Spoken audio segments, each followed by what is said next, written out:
Ça,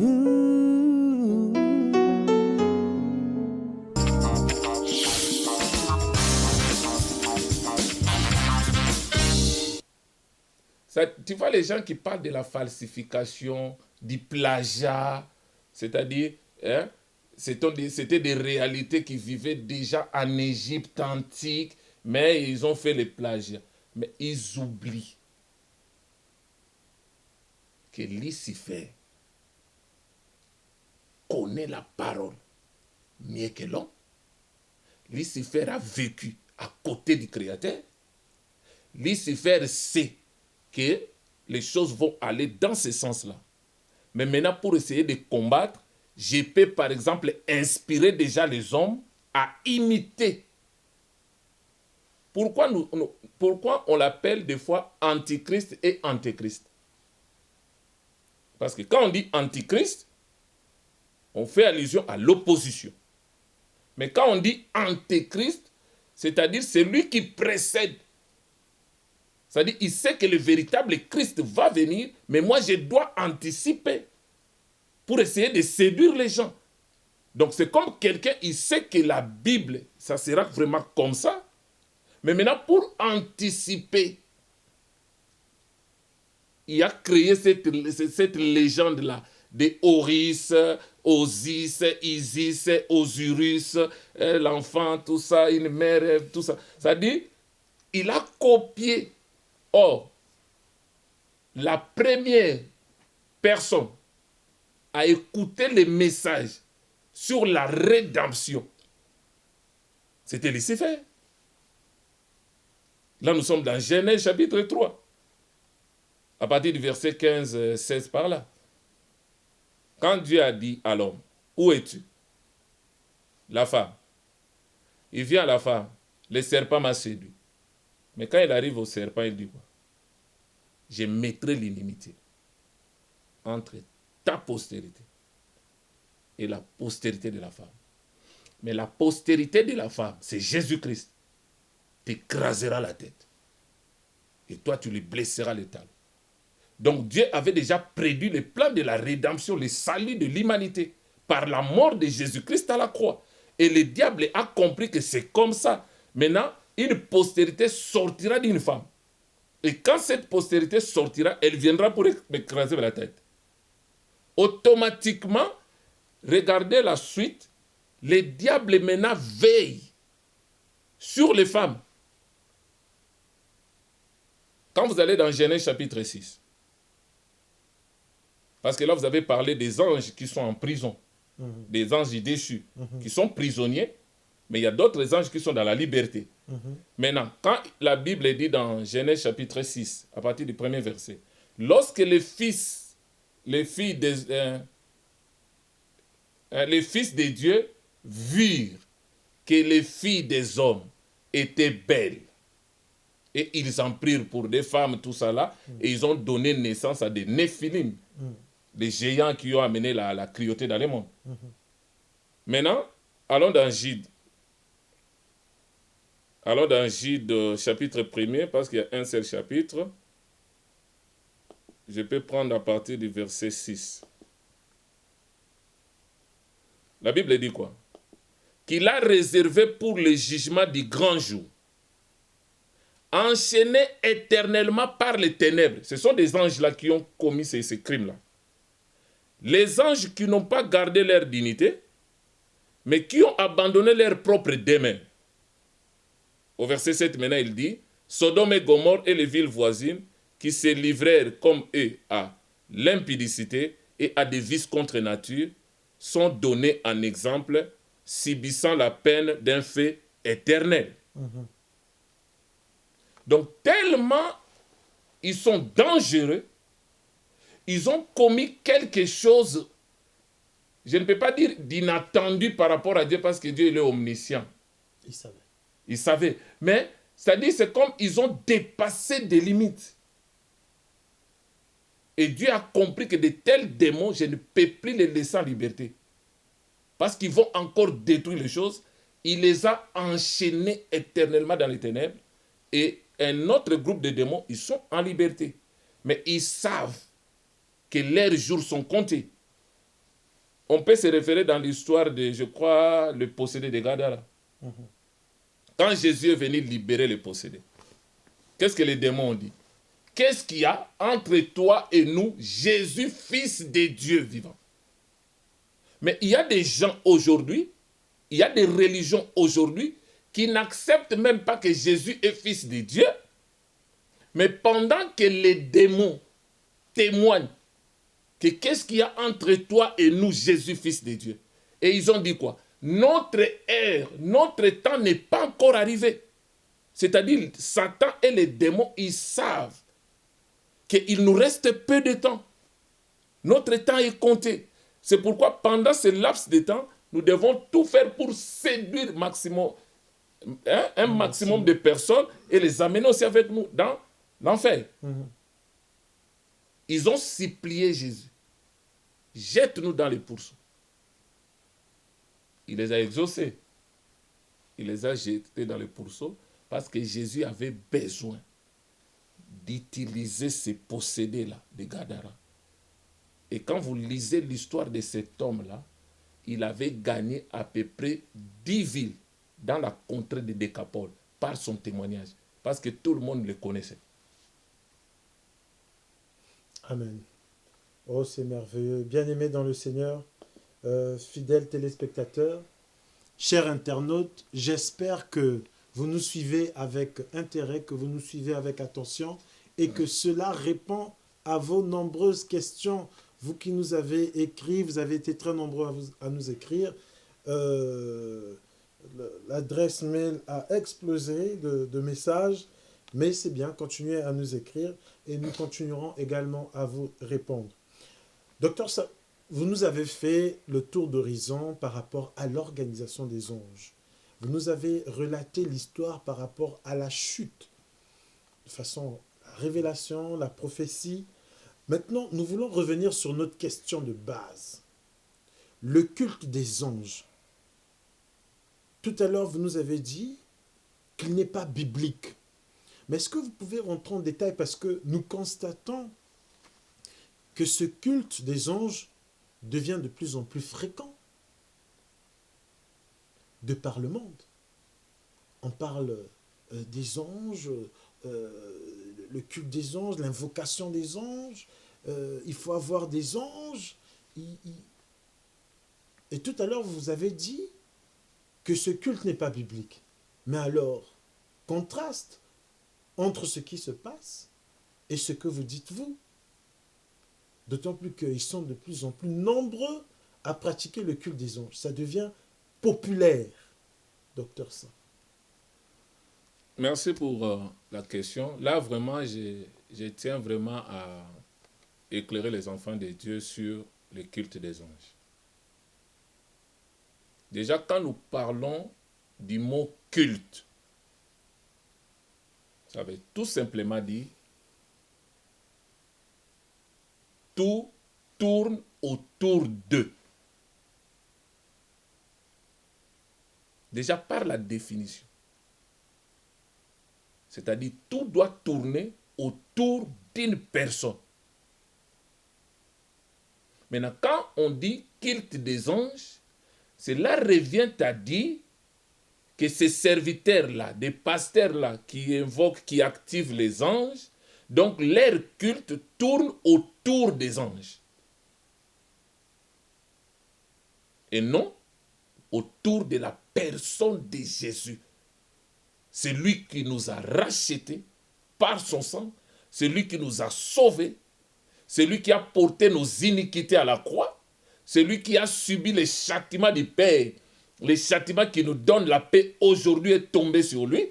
Maintenant, eux, ils mettent Jésus à côté pour que leur culte tourne autour des anges. Déjà, il est, je peux dire, strictement interdit d'adorer les anges. Pourquoi? Premièrement, aucun humain n'a les maîtrises du monde spirituel. Il n'a les maîtrises des anges ni des démons.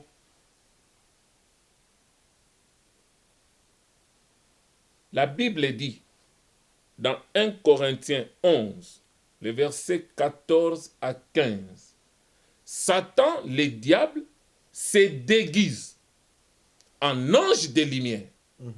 Et même ses ministres en ministres de justice. Mais maintenant, si Satan se déguise en ange de lumière, il apparaît avec éclat. Et il y a risque que si tu n'as pas vraiment la révélation du Seigneur, de l'adorer. C'est pourquoi aujourd'hui, il y a beaucoup de gens qui disent que voilà, j'ai été visité par un ange m'a apparu, un ange m'a parlé, un ange m'a donné le message. Ils prennent même les noms des anges de la Bible, Gabriel, Michael, ainsi de suite. Mais si tu suis au fond, ils ont été visités par les démons. Parce que Satan, quand on dit, il se déguise en ange de lumière, c'est vrai. Il ne vient pas avec des cornes. Il apparaît avec éclat et splendeur. Mais tout ça là, c'est pour tromper. C'est pour séduire. Allons dans Apocalypse 19. Je prends Apocalypse 19, le verset 9 à 10. Là, c'est l'apôtre Jean. L'ange me dit, écrit, heureux ceux qui sont appelés au festin des noces de l'agneau. Et il me dit, ces paroles sont véritables, sont les véritables paroles de Dieu. Verset 10, Apocalypse 19. Et j'ai tombé à ses pieds pour l'adorer. Écoute, Jean, l'apôtre Jean, les disciples que Jésus aimait beaucoup. Lui qui avait la vie de crainte et de sainteté, une vie de consécration. Mais à l'apparition de l'ange de l'Éternel, par son éclat, Jean voulait l'adorer.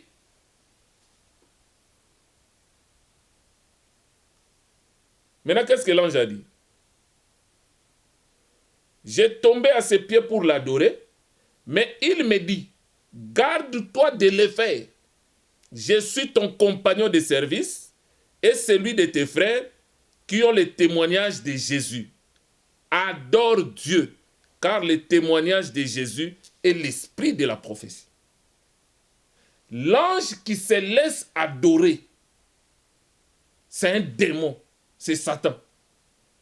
Parce que c'est depuis le ciel qu'il cherchait l'adoration des autres anges, Dieu l'a précipité. Maintenant, il vient sur la terre, il cherche l'adoration des hommes. Quand nous parlons de l'adoration, ça inclut tout. Parce que l'adoration, c'est le service. L'adoration, c'est le fait de se prosterner. L'adoration, c'est le fait de vénérer quelqu'un. Et la loi de Dieu, le premier commandement de Dieu, dans Exode 20, le verset 1er jusqu'au verset 5, tu ne feras pas des images taillées, ni des représentations quelconques des choses qui sont dans les ciels, tout ça là. Et tu ne te prosterneras pas devant elles, tu n'adoreras pas ces choses-là. Donc, le premier commandement de Dieu interdit à l'homme d'adorer notre créature. Donc, nous devons adorer seulement Dieu. Dans Luc 4, quand Lucifer a trouvé que ça, c'est vraiment le moment propice, c'est-à-dire, je l'ai raté au ciel. Mais maintenant, c'est Dieu-là, s'est dépouillé. Il a pris la forme humaine, la parole faite chair à la personne de Jésus. Maintenant, c'est Dieu-là sur terre. C'est une occasion, c'est une occasion propice pour tenter encore. Il vient maintenant tenter. Là, nous sommes dans Luc 4, Matthieu 4. Jésus lui dit, tu ne tenteras pas le Seigneur ton Dieu. Donc c'était pour lui rappeler que je suis ton Dieu. Ce n'est pas parce que j'ai pris la forme humaine. Dans Luc 4, le Seigneur a rappelé Satan que tu ne tenteras pas le Seigneur ton Dieu. et tu n'adoreras que Dieu seul et tu ne serviras que lui. Donc, il définit l'adoration. Donc, l'adoration, ce n'est pas seulement le fait de vénérer quelqu'un, ce n'est pas seulement le fait de se prosterner devant la personne, mais c'est aussi les services. C'est-à-dire, quand on dit culte des anges, l'adoration des anges, c'est comme pour dire les pasteurs qui activent les anges. Donc, ils sont en train de servir les anges.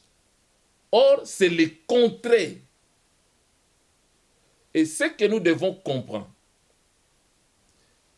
les anges n'agissent pas par émotion ni par sentiment. Les anges suivent l'ordre qu'ils ont reçu de l'Éternel. Parce qu'il y a des gens qui parlent de phénomènes anges gardiens, tout ça. C'est comme pour dire chaque homme, chaque individu a un ange qui le protège. Dans la croyance hébraïque, il pense à ça.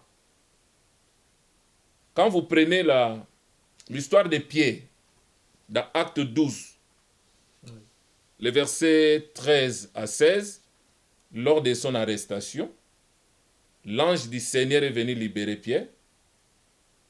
Il est arrivé à l'église où les bien-aimés priaient dans la maison de Marie. Une sœur qui s'appelait Rhode, elle a senti que quelqu'un toquait. Elle a écouté, non, c'est la voix de Pierre. Elle vient informer les autres. Ils ont dit quoi?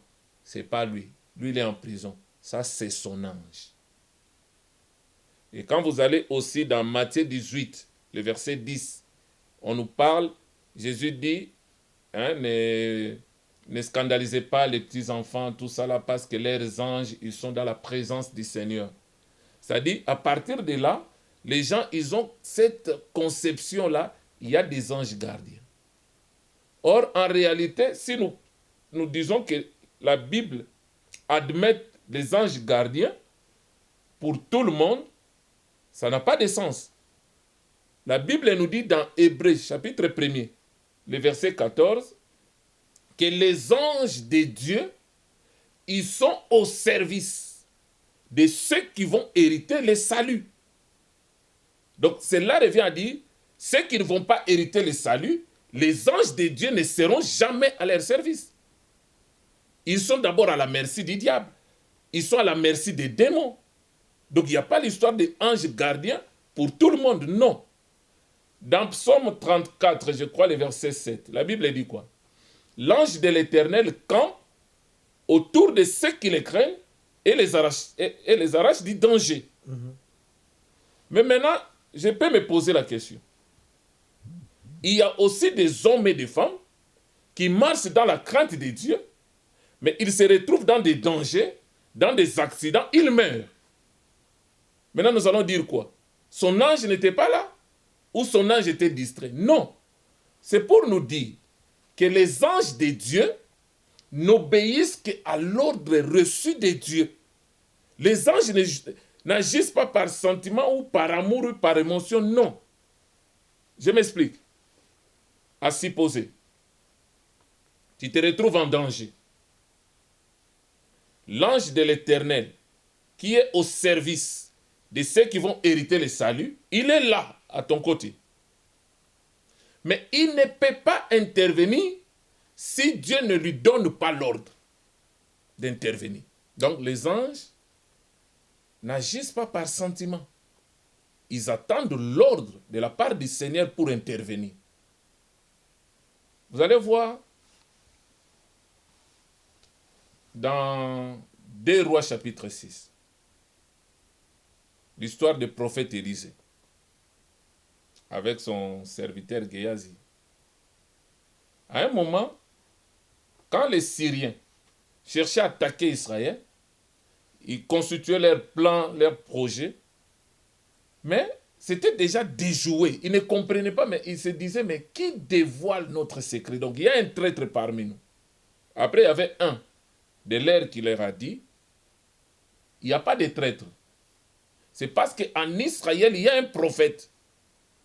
C'est le prophète là qui leur révèle tout. Élisée. Le roi a dit, allez attraper Élisée, ramenez-moi le prophète en question. Maintenant, la Bible dit, pendant que Élisée sortait le matin, il a trouvé qu'ils étaient entourés par l'armée syrienne. Maintenant, quand son serviteur Géasi est sorti, il a vu l'armée syrienne dire, ah, nous sommes morts. Élisée lui dit, ne crains point, parce que ceux qui sont avec nous sont plus nombreux que ceux qui sont avec eux. Qu'est-ce qu'il voulait dire? Physiquement, nous sommes deux contre l'armée syrienne. Ils sont nombreux que nous. Mais maintenant, sur le plan spirituel, il y a l'armée invisible de Dieu, les anges de Dieu, et de leur côté, il y a des démons. Maintenant, l'armée de Dieu est plus nombreuse que l'armée des démons qui contrôlent cette armée syrienne.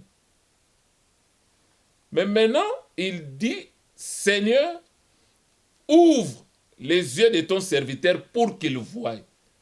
Et quand on a ouvert les yeux de Géasi, il a vu les anges qui étaient tout autour sur la montagne.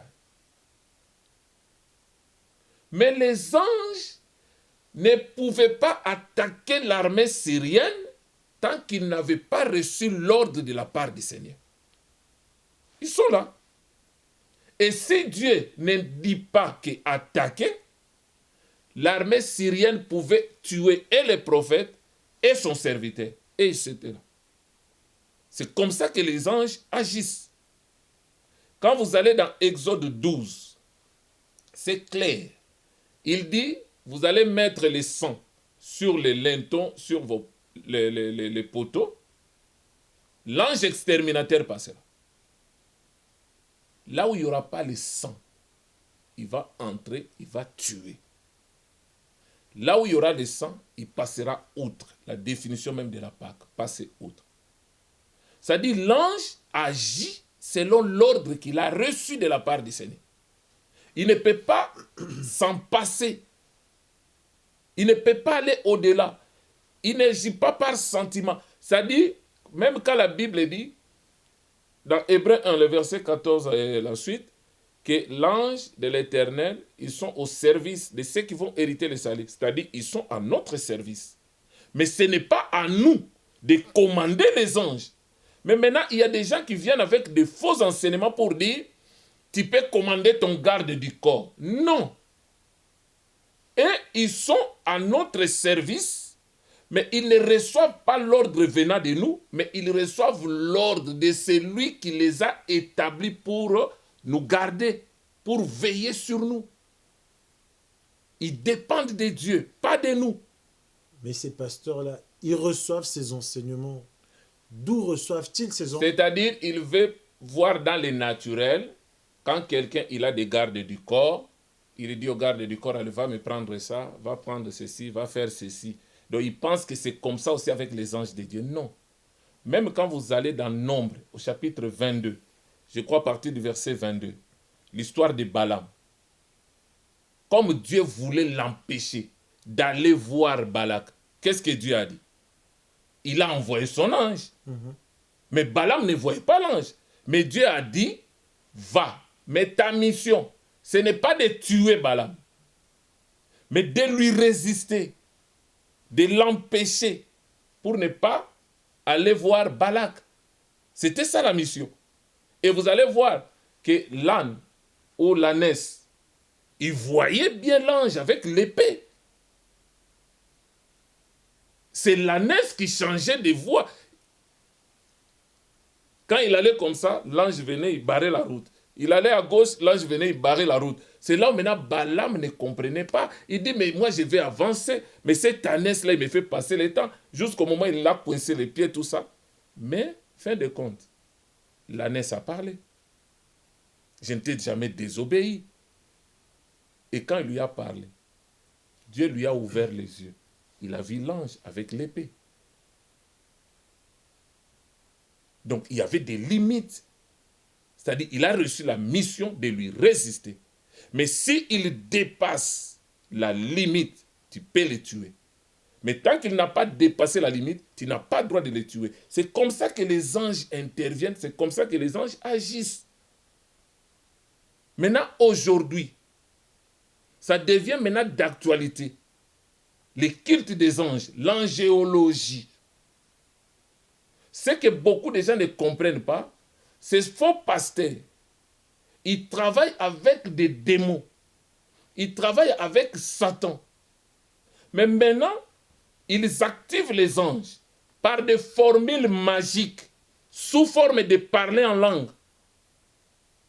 Toi, tu peux voir, c'est comme s'il a parlé en langue, mais il a cité des formules magiques pour ouvrir le monde occulte.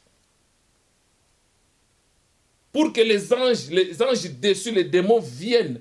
C'est pourquoi vous allez voir dans leurs manifestations, quand ils font des formules magiques, les démons descendent.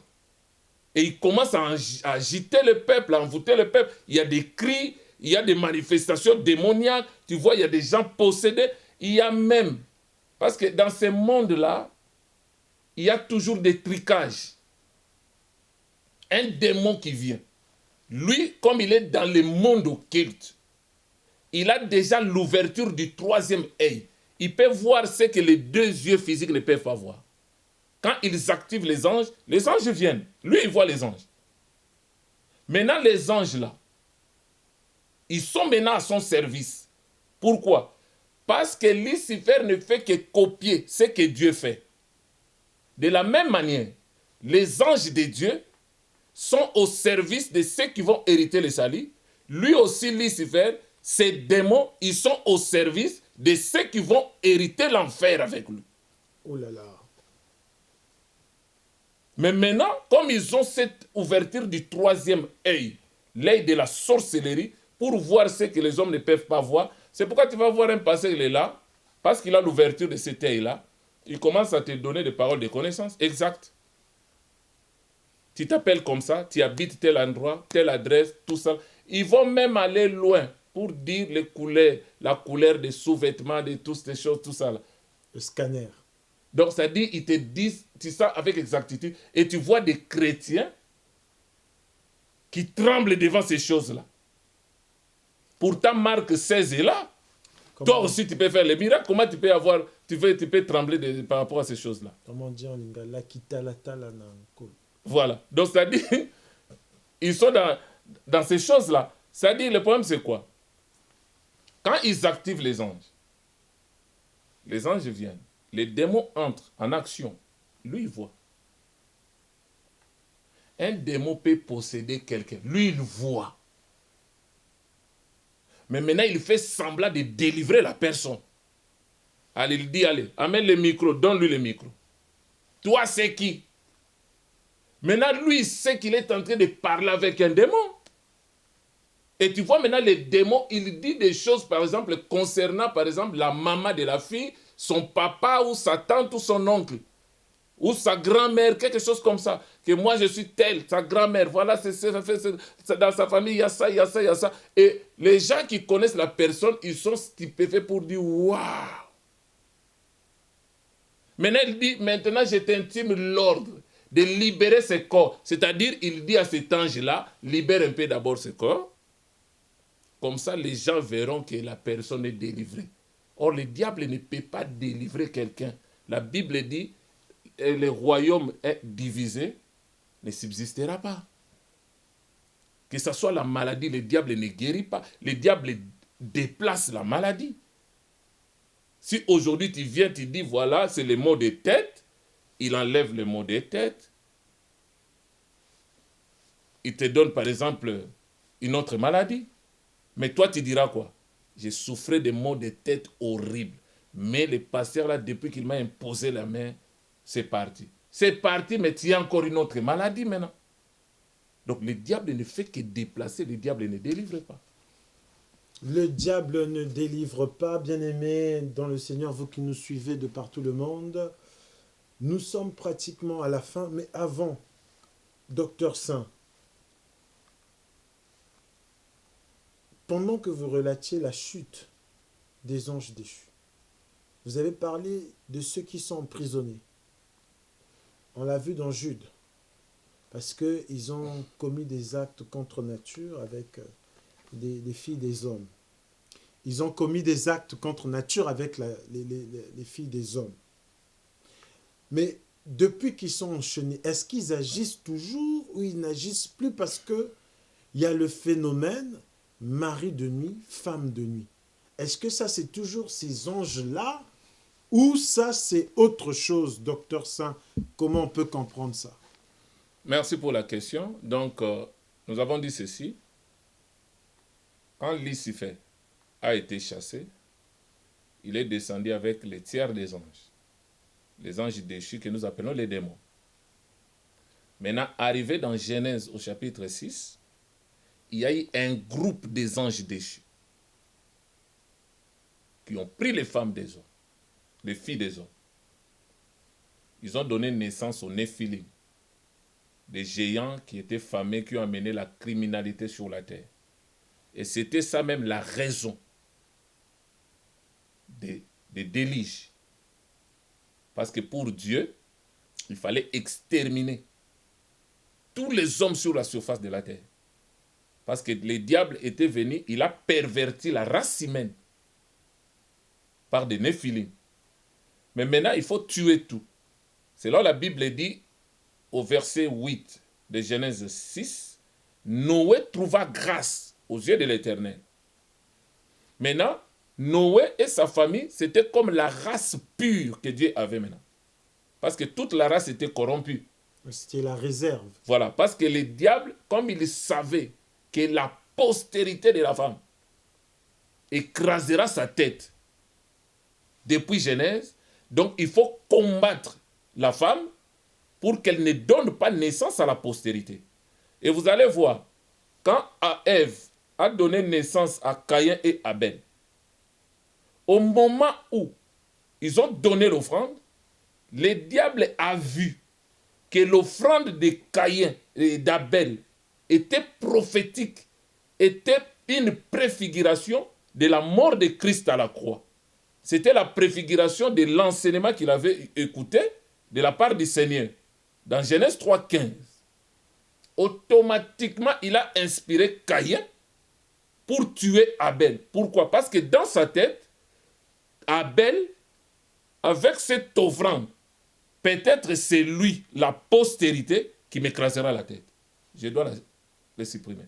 Arrivé au chapitre 6, il y a eu des filles des hommes qui commençaient à naître, qui étaient belles. Elle s'est dit, parmi les filles là, une postérité sortira pour écraser ma tête. Il a inspiré les anges déchus de prendre ces filles-là. Comme ça, ils vont donner naissance à des enfants que nous pouvons dire hybrides. Moitié humain, moitié démon. Comme ça, je verrai si parmi les hybrides, il y aurait une postérité qui viendra m'écraser la tête. Donc, il faisait en sorte de combattre sur ces choses-là. Qui voulait brouiller les pistes. Voilà. Mais maintenant, par leurs gestes qui étaient dangereux, Dieu a pris ces groupes des anges. Jude 1, 6 à 8 nous dit, Dieu les a enchaînés éternellement dans les ténèbres. Et ils ne sont pas en liberté. Et ils attendent le jugement final. Mais maintenant, il y a un groupe des anges qui sont encore en liberté. Lucifer et les autres anges. C'est eux qui opèrent jusqu'aujourd'hui. Mais eux aussi, ils savent qu'ils ont peu de temps. Parce que l'enfer est préparé pour eux. Mais maintenant, les phénomènes des esprits, incubes et succubes, ça a commencé à partir de Genèse 6. Ce qui s'est passé là-bas. L'union des êtres spirituels avec des hommes des filles des hommes physiques. Mais maintenant, aujourd'hui, Dieu ne permet pas que de telles unions puissent procréer. Vous voyez un peu la différence? Oui. C'est là où maintenant, quand vous prenez même les people, les stars, tout ça là, ils le disent qu'il y a des démons qui s'abusent de nous. Vous n'avez pas le choix. Et des fois, pour éviter de vivre ces cauchemars-là, ils vont sombrer dans des drogues, ils vont sombrer dans l'alcool, qu'ils soient ivres, bon, voilà. Ils peuvent faire ce qu'ils veulent, ils peuvent faire, mais je suis saoul et je ne comprends rien. Mais ce n'est pas ça la solution. Le phénomène incube et succube veut tout simplement dire, quand on parle des esprits incubes, incube veut dire ce qui est au-dessus. Donc ce sont des démons qui prennent la forme des hommes pour abuser des femmes. Maintenant, les esprits succubes veut dire ce qui est en dessous. Ce sont maintenant des démons qui prennent la forme des femmes, c'est-à-dire des esprits succubes, qui veut dire en dessous. Ce sont des démons qui prennent l'apparence des femmes pour s'abuser des hommes. Mais maintenant, des vrais enfants de Dieu, ils ne peuvent pas vivre des réalités comme ça. Tout simplement parce que votre corps est le temple du Saint-Esprit. Donc les démons ne peuvent pas abuser de votre corps. Dans Galates 2:20, la Bible dit quoi? Si je vis maintenant dans ce corps, dans la chair, ce n'est plus moi qui vis, c'est Christ qui vit en moi. Maintenant, imaginez-vous que Jésus vit en toi. Il vit en toi. Maintenant, ce corps-là est abusé par les démons. Ça ne tient pas debout. Non, ça tient. La Bible dit dans 1 Pierre 5:8, notre adversaire, Satan le diable, rôde, rugissant, cherchant qui il dévorera. C'est-à-dire, il est en train de rôder. Mais il cherche une ouverture. Maintenant, si toi, tu ouvres une porte, c'est là où le diable peut chercher à entrer pour détruire. Parce que son système, c'est quoi? Le diable ne garde rien. Il vole, il égorge, il est détruit. C'est ça le système. Voler, égorger, détruire. Mais maintenant, le problème, on peut dire qu'est-ce qui provoque ces phénomènes souvent dans la vie des hommes? C'est la masturbation, par exemple. Quand quelqu'un se masturbe, qu'il soit homme ou femme, ces entités démoniaques sont là, ils voient. Maintenant, pendant que tu le fais fréquemment, toi, tu penses que tu te jouis comme ça, mais maintenant, ces entités viennent pour te satisfaire. Et ça provoque, c'est-à-dire, c'est toi-même qui ouvres la porte par rapport à ces pratiques-là. Et quand quelqu'un est déjà victime de ces choses-là, c'est ce qui cause maintenant même des problèmes dans des couples. Parce que si c'est une femme qui fait des relations régulières avec un esprit incube, homme, que ce soit une femme qui fait des relations avec un esprit succube, ces esprits finissent par s'habituer avec la personne. Si par exemple c'est une femme, automatiquement l'esprit incube devient jaloux du monsieur. Parce que pour lui, cette femme c'est ma femme. Si c'est une femme, il devient jaloux de la femme. Parce que cet homme, c'est mon mec. Et ils peuvent aller loin. Parce que si tu n'as pas la protection divine, ils peuvent même te tuer. C'est pourquoi des fois tu verras, il y a des gens, ils te disent, je dors, j'ai mes vêtements, mais à un moment donné, je me retrouve par terre. Ou je dors, j'ai mes vêtements, mais à un moment donné, je me retrouve, je n'ai plus de vêtements. Et j'ai l'impression de faire des rapports avec un homme. Ils vivent des réalités comme ça. Et c'est là, des fois, ça provoque aussi, chez la femme, la frigidité. Des fois, chez l'homme, il y a l'impuissance. Tout simplement parce que tu t'es habitué à te masturber, à faire ces pratiques-là que la Bible défend. Maintenant, les démons profitent. Parce que quand toi tu les fais, tu as les deux yeux physiques, tu ne vois rien. Mais maintenant, ces entités sont spirituelles, ils viennent, ils profitent. Et toi, tu crois que non, je suis en train de m'auto-satisfaire, mais tu es en train de le faire avec des esprits. Oh là là. C'est pourquoi tu vas voir une femme frappée par la frigidité, elle n'a plus vraiment envie de faire les relations avec son mari. Elle se contente de cet esprit-là quand elle est seule. Autosatisfaction. Autosatisfaction. C'est pareil avec les hommes, c'est pareil avec les femmes. Et ça peut même aller loin jusqu'à créer des divorces. Quelqu'un qui se dit, bon voilà, moi, je ne me sens plus satisfait. Mon mari est devenu impuissant. Ma femme est devenue frigide. Et tu vas voir, il y a des couples maintenant qui tombent dans l'adultère. L'homme, il commence à voir ailleurs, la femme, elle commence à voir ailleurs. Fin de compte, allez, au final, ça ne marche plus, ils se séparent. Et quand vous suivez bien à la base, ce sont des esprits incubes et des esprits succubes. L'ouverture, c'est toi-même qui as ouvert la porte par la masturbation.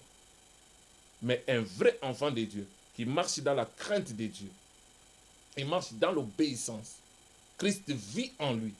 Ces esprits ne peuvent même pas s'approcher pour faire ces bêtises-là. Parce que c'est Christ qui vit en nous. Et c'est Christ qui nous garde et qui nous protège. Et les anges de Dieu sont là à notre service pour nous protéger contre toutes ces choses. Donc, pour terminer, le culte des anges, c'est diabolique. Parce que rien ne peut tourner autour des anges. Les anges sont à notre service, mais ils reçoivent l'ordre de Dieu. Ce n'est pas à nous de commander les anges. Les anges n'agissent pas par sentiment, ni par émotion. Un ange peut être là. Tu es serviteur de Dieu. Nous voyons dans des mondes islamiques de vrais enfants de Dieu qu'on est en train de décapiter. Maintenant, on va dire quoi? Où sont ces anges qui sont au service de ceux qui vont hériter les salut? Et ils font quoi? Si Dieu n'intervient pas, si Dieu ne donne pas l'ordre aux anges d'intervenir, tu vas mourir. Et la mort pour nous, les enfants de Dieu, c'est un gain. Ce n'est pas une tragédie. Ce n'est pas une tragédie. L'apôtre Paul dit quoi? Je préfère la mort que la vie, parce que la mort m'est un gain. Tout ce qui m'était comme avantage, privilège dans ce monde, je les regarde comme de la boue à cause de l'excellence, de la connaissance de Christ. Amen. Donc un vrai chrétien n'a pas peur de la mort. La mort, c'est aller te reposer. C'est pourquoi il y a des gens, on peut l'attraper parce qu'ils prêchent l'évangile. La Bible le dit dans Matthieu 24, on vous livrera au tourment, on vous fera mourir à cause de mon nom. C'est aussi l'accomplissement de la prophétie. Si Dieu avait planifié que tu vas mourir en martyr, tu mourras en martyr. Acte 1:8. Vous recevrez une puissance, le Saint-Esprit survenant sur vous, vous serez mes témoins. Les témoins, c'est la racine du mot martyr. Et quand tu vois les apôtres de Jésus, tous ils étaient morts en martyr. On les a sciés, on les a décapités.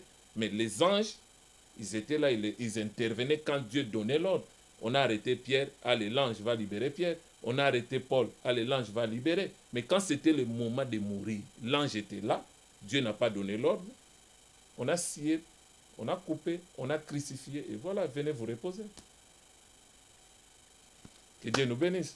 Que Dieu nous bénisse et sur ces mots, fidèles internautes, fidèles téléspectateurs, que nous allons mettre un terme à cette émission qui, je crois, vous a énormément béni, car nous, sur ce plateau, nous sommes vraiment bénis.